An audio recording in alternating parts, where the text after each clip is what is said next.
À première vue, il pourrait y avoir un problème.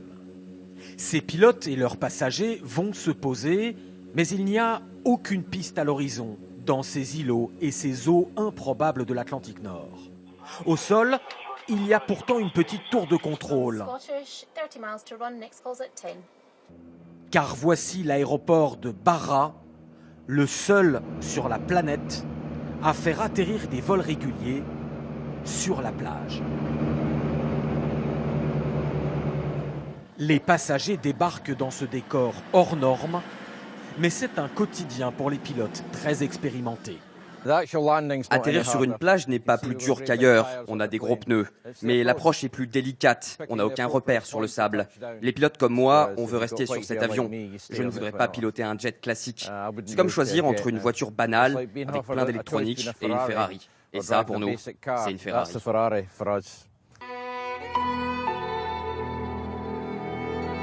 Et c'est du ciel qu'on mesure le mieux ce décor spectaculaire.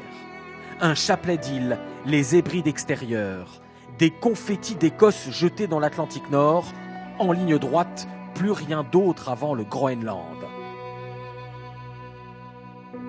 Mais ici, les couleurs et les plages de sable donnent des leçons aux rivages tropicaux. Sur l'île de Harris, cette famille écossaise est seule sur sa plage longue de plusieurs kilomètres. C'est froid ?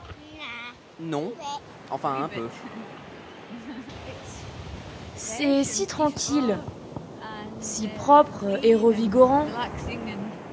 C'est génial pour les enfants. Ils sont libres d'explorer tout ce qu'ils veulent. Dans cet archipel isolé, il y a si peu d'habitants et tellement de plages que chaque Hébridien se sent un peu propriétaire des lieux. Avec mon mari, on s'est mariés ici, exactement sur cette plage, il y a 3 ans. On y revient pour notre anniversaire de mariage. Les plages ailleurs en Europe sont si surchargées. Pourquoi j'irai en Espagne alors que j'ai ça chez moi ? David Wilson est photographe professionnel et ne se lasse pas de venir contempler cette nature majestueuse et tourmentée à la fois. Nous sommes sur la côte ouest de l'Écosse. L'Atlantique vient se fracasser ici et créer des plages fantastiques. Car ici, c'est l'endroit où il y a le plus de vent en Europe. Et c'est ce vent qui amène ce sable. Ça, c'est ma photo préférée, prise à 50 mètres derrière nous. C'était un jour ensoleillé et ces nuages noirs sont tombés d'un coup, créant ces puits de lumière sur le sable. C'est sublime. Des lumières et des plages dominées par ces monolithes de pierre. Sur l'île de Lewis, le site de Callanish ajoute une dimension mystérieuse au décor, comme l'explique cette guide française installée aux Hébrides depuis 8 ans. Donc ce cercle de pierre a été construit il y a environ 5000 ans. Et les cercles de pierre n'ont pas vraiment perdu leur mystère au cours de toutes ces années parce qu'il n'y a aucune explication. Et ici, l'alignement, ce sont les points cardinaux.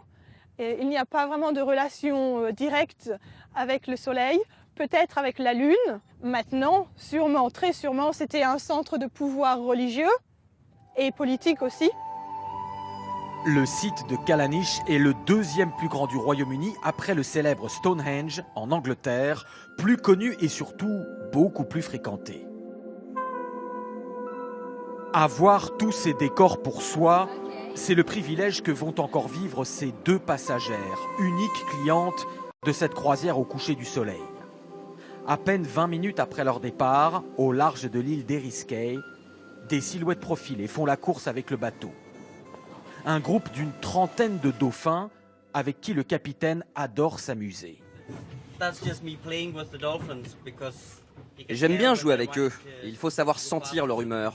Quand ils veulent qu'on aille vite, pour qu'ils puissent plonger juste devant le bateau. Et quand il faut ralentir et qu'ils veulent juste vous offrir un spectacle avec leur saut. Cette Écossaise et cette touriste allemande sont émerveillées par ce face-à-face intime et exclusif avec la nature. Je ne m'attendais pas à avoir une telle réaction, être aussi émue. On se dit oui ok, on va faire une balade pour voir des dauphins, mais en fait les voir comme ça c'est incroyablement fort. Je ne m'imaginais pas en voir autant, voir tous ces dauphins non-stop depuis maintenant une demi-heure. C'est fantastique. À l'heure estivale, où les plages chaudes plus au sud seront bondées, les Hébrides extérieures permettront aux rares visiteurs d'être seuls, absolument seuls sur ces étendues vierges. C'est finalement l'exacte définition de l'exotisme.